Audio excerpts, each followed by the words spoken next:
कहानी शुरू होती है एक पपेट थिएटर से, जहां बैस्टर नाम का एक पपेट मास्टर लोगों को अपना पपेट शो दिखा रहा होता है। वो इस काम में बहुत ही माहिर था। वो एक मैजिकल डिस्क की मदद से उन पपेट्स में जान डाल देता था, जिसकी वजह से लोगों को उनका परफॉर्मेंस बहुत पसंद आता था। पर बैस्टर के और अच्छा बनने की जिद ने उसमें घमंड और लालच पैदा किया। वो अब शहर के सारे लोगों को भी उस डिस्क की मदद से पपेट बना देना चाहता था, ताकि वो सबको अपनी मर्जी के हिसाब से कंट्रोल कर सके। उसके पास 3 पपेट्स थे, जिनके नाम थे ग्रम्पी, ब्रेनली और डिम्पिट।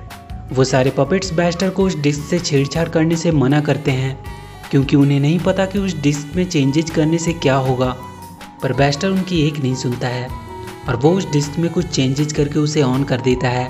उस डिस्क के ऑन होते ही वहाँ लाइटनिंग होने लगती है और देखते ही देखते बैस्टर का हाथ अचानक से बड़ा हो जाता है, जो देखने में किसी लकड़ी का बना हुआ लग रहा था। वो अब बहुत ही बड़ा हो चुका था। वो हंसने लगता है। उसे इस रूप में देखकर वो तीनों पपेट्स भी बहुत डर रहे होते हैं। अब यहाँ से सीन शिफ्ट होती है और हम हार्वी नाम के एक लड़के को देखते हैं, जो अपने डॉग जेरी के साथ अपनी साइकिल से स्टंट करता हुआ अपने घर पहुँचता है। वहाँ उसे उसकी दोस्त मोनिका मिलती है। हार्वी उससे कहता है कि आज उसने एक नई गेम खरीदी है, जिसका नाम पपेट मास्टर है, और वो अपने घर के अंदर जाने लगता है। मोनिका उससे कहती है कि स्कूल ट्रिप के लिए अपने पेरेंट्स से परमिशन लेना मत भूलना।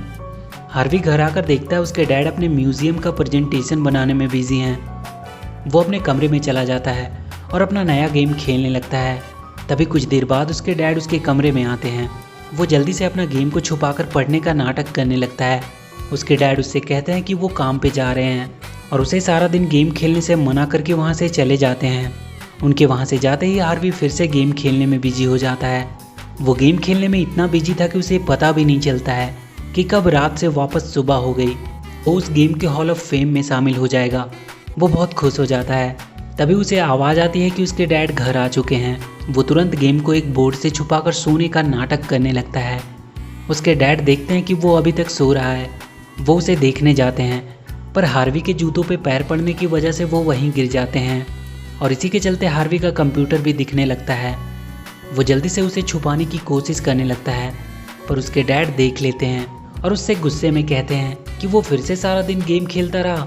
हार्वी जल्दी से अपना नाम टाइप करने लगता है, पर उसके डैड उसके हाथ से जॉयस्टिक छीन लेते हैं और छीना झपटी में हार्वी का कंप्यूटर टूट जाता है। हार्वी अपने डैड से गुस्सा होकर चला जाता है। वो कहता है कि वो कभी उससे प्यार नहीं करते। हार्वी अपने स्कूल के लिए निकल जाता है। वो घड़ी में देखता है कि वो बहुत लेट हो चुका है। वो अपनी स्पीड बढ़ा देता है। इधर मोनिका अपने टीचर को हार्वी का वेट करने को कह रही होती है, पर वो सब बिना हार्वी को लिए ही ट्रिप पे चले जाते हैं। हार्वी वहाँ देखता है कि उनके शहर का मेयर वहाँ के म्यूजियम तोड़वा रहा है। ये वही म्यूजियम था जिसे उसके डैड बचाने की कोशिश कर रहे थे। वहाँ 2 वर्कर अपने जेसीबी से उस म्यूजियम को तोड़ने के लिए बढ़ते हैं, पर जेरी उन्हें रोकने लगता है। हार्वी भी उन्हें रोकने के लिए वहाँ आ जाता है। वो एक पत्थर उठाकर उनकी तरफ फेंकता है, जो उस जेसीबी के इंजन में चली जाती है, जिसकी वजह से वो खराब हो जाता है और वो जेसीबी आउट ऑफ कंट्रोल हो जाता है। वहीं कुछ दूर पे मोनिका भी छुपकर ये देख रही थी। वो भी हार्वी के चलते अपने ट्रिप पे नहीं गई थी। हार्वी के डैड वहाँ के मेयर को कॉल करके उस म्यूजियम को तोड़ने से मना कर रहे थे, क्योंकि वो उनकी शहर की एक बहुत पुरानी धरोहर है, जिसे उन्हें अच्छे से संभाल कर रखना चाहिए। पर मेयर उसे बताता है कि अब तक तो वो म्यूजियम टूट भी चुका होगा। वो जल्दी से म्यूजियम की तरफ भागता है। इधर जेसीबी के आगे का हैमर गिरने की वजह से म्यूजियम के आगे बहुत बड़ा सा गड्ढा होने लगता है, जिसमें हार्वी और जेरी गिर जाते हैं। उसे बचाने के लिए मोनिका आती है और वो भी उसके अंदर गिर जाती है। हार्वी को वहाँ अंदर एक कमरा दिखाई देता है, जहाँ बहुत से डरावने दिखने वाले पपेट्स रखे हुए थे। हार्वी को वहाँ मोनिका भी मिलती है। तभी हार्वी को वहाँ दीवार पे एक डिस्क दिखाई देता है, जो उसे उसके जॉयस्टिक की तरह ही लगता है। वो उसे वहाँ से निकाल लेता है और उसे ऑन कर देता है। वहाँ फिर से वही लाइटनिंग होती है और वहाँ के नीचे से एक घूमती हुई सीढ़ी निकलती है, जो ऊपर की तरफ जाती है। वो तीनों उसके सहारे ऊपर आ जाते हैं। हार्वी के डैड भी भागते भागते म्यूजियम तक पहुँच चुके थे। वो देखते हैं कि म्यूजियम तो अभी भी सही सलामत है। हार्वी, मोनिका और जेरी ऊपर एक बहुत बड़े रूम में पहुँच चुके थे। वहाँ उन्हें बहुत से पपेट्स दिखाई देते हैं। तभी वहाँ उन्हें वही 3 बैस्टर के पपेट्स दिखाई देते हैं। डैम्पिट ब्रेनी से कहता है कि हार्वी के हाथ में वो मैजिकल डिस्क है, मतलब यही हमारा नया मास्टर है। वो हार्वी से पूछता है कि क्या वो उनका नया मास्टर है।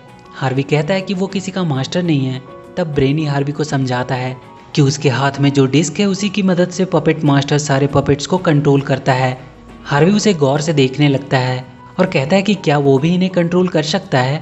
ब्रेनी उससे कहता है कि तुम्हें ये साबित करना होगा कि तुम इस डिस्क की पावर को संभाल सकते हो। उसके बाद तुम एक पपेट मास्टर बन जाओगे और फिर तुम सारे पपेट्स को वापस से जिंदा करके इस थिएटर को पहले की तरह ही खूबसूरत बना सकते हो।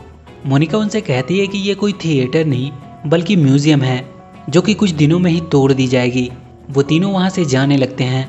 तब वो तीनों पपेट उन्हें अपने पुराने मास्टर बेस्टर की कहानी एक प्ले के जरिए बताते हैं कि कैसे उनके मास्टर ने पावर के नशे में अंधे होकर अपने हार्ट को इस डिस्क में डाल दिया, पर उसके बाद उसे इस डिस्क के पावर ने हमेशा के लिए कैद कर लिया। डिम्पिट हार्वी से कहता है कि वो चाहते हैं कि वो उनका नया मास्टर बने और उनके ग्रेटेस्ट मास्टर के हॉल ऑफ फेम में शामिल हो जाएं। ये सुन के हार्वी को उसके गेम की याद आती है और वो उनकी मदद करने को तैयार हो जाता है। वो हार्वी को ये डिस्क वहाँ ऊपर सेंटर में रख देने को कहते हैं जिससे उनके बाकी के पपेट्स जिंदा हो जाएंगे। हार्वी डिस्क के पीछे एक बटन के बारे में पूछता है। ब्रेनी उससे वो बटन को हाथ लगाने से मना करता है क्योंकि इसी की वजह से उसके पुराने मास्टर ने सब कुछ बर्बाद कर दिया था। हार्वी उस डिस्क को फिर से घुमाता है और इस बार उसकी वजह से एक ड्रैगन पपेट वहाँ गिरता है जो अपने मुंह से आग भी निकाल सकता था और हार्वी उस डिस्क की मदद से उसे कंट्रोल कर सकता था। ब्रेनी हार्वी को वो डिस्क को उसके सही जगह पे रख देने को कहता है जो बिल्कुल उनके ऊपर था। तभी वहाँ हार्वी के डैड अंदर आ जाते हैं। सारे पपेट्स अपने आप को छुपाने लगते हैं। वो ड्रैगन भी वहीं बेजान पपेट की तरह ही लेट जाता है। हार्वी के डैड उसे वहाँ देखकर उस पर बहुत गुस्सा करते हैं। वो कहते हैं कि उसने उनके पूरे म्यूजियम को बर्बाद कर दिया। हार्वी अपने डैड को समझाने की कोशिश करने लगता है और उन्हें वो मैजिक डिस्क भी दिखाता है और उन्हें सब कुछ बताता है उस मैजिकल डिस्क के बारे में और उन्हें सब कुछ बताता है उन पपेट्स के बारे में। पर उसके डैड उसकी कोई भी बातों का भरोसा नहीं करते हैं। उन्हें लगता है कि हार्वी हमेशा की तरह बस बातें बना रहा है। हार्वी उस ड्रैगन को उठाकर उन्हें दिखाने की कोशिश करता है पर वो ड्रैगन बिना कोई हरकत किए वैसे ही पड़ा रहता है। हार्वी इस बात से बहुत गुस्सा हो जाता है। वो कहता है कि कभी भी उसके डैड उस पर भरोसा नहीं करते क्योंकि उन्हें सिर्फ अपने म्यूजियम से प्यार है। उसके डैड भी सोचने लगते हैं कि वो हार्वी पे कुछ ज़्यादा ही गुस्सा कर गए और वो उस डिस्क को उसे वापस देने लगते हैं। तभी पीछे से ग्रम्पी उन्हें मारकर गिरा देता है और वो बाकी सभी पपेट्स डिस्क को गिरने से बचाते हैं। ब्रेनी वो डिस्क हार्वी को दे देता है और जल्दी से उसे ऊपर वहाँ लगा देने को कहता है। हार्वी उस ड्रैगन पे बैठ जाता है और ऊपर की तरफ जाने लगता है। उसके डैड उसके पीछे भागते हैं और वो उस ड्रैगन की पूंछ में लटक जाते हैं। किसी तरह हार्वी ऊपर तक पहुंच पाता है। उसके डैड अभी भी वहीं हवा में लटके हुए थे। वो हार्वी को मना कर रहे होते हैं पर हार्वी उस डिस्क को वहाँ सेंटर में लगा देता है जिसके बाद वो पूरा म्यूजियम ऊपर आसमान की तरफ जाने लगता है। ब्रेनी उससे कहता है कि ये डिस्क को स्टॉर्म क्लाउड से एनर्जी मिलेगी और सारे पपेट्स जिंदा हो जाएंगे। कुछ देर में ही उनका म्यूजियम स्टॉर्म क्लाउड तक पहुंच चुका था और उससे डिस्क को एनर्जी मिलती है जो वहाँ बाकी के पपेट्स तक पहुँचती है और वो सब जिंदा होने लगते हैं। पर तभी हार्वी के डैड आकर उस डिस्क को निकाल देते हैं और वो म्यूजियम वापस से नीचे अपने जगह पे आ जाता है। हार्वी अपने डैड पे बहुत गुस्सा करता है कि वो कब उस पर बिलीव करना शुरू करेंगे। वो जाकर डिस्क को उठाता है। वो अब भी काम कर रहा था और तभी वहाँ हॉल ऑफ फेम का बोर्ड उनके सामने उभरता है। वहाँ अब तक के सारे ग्रेटेस्ट मास्टर की लिस्ट में हार्वी का भी नाम होता है। वहाँ के सारे पपेट्स हार्वी की जीत में उसके लिए उसे बधाई देने लगते हैं।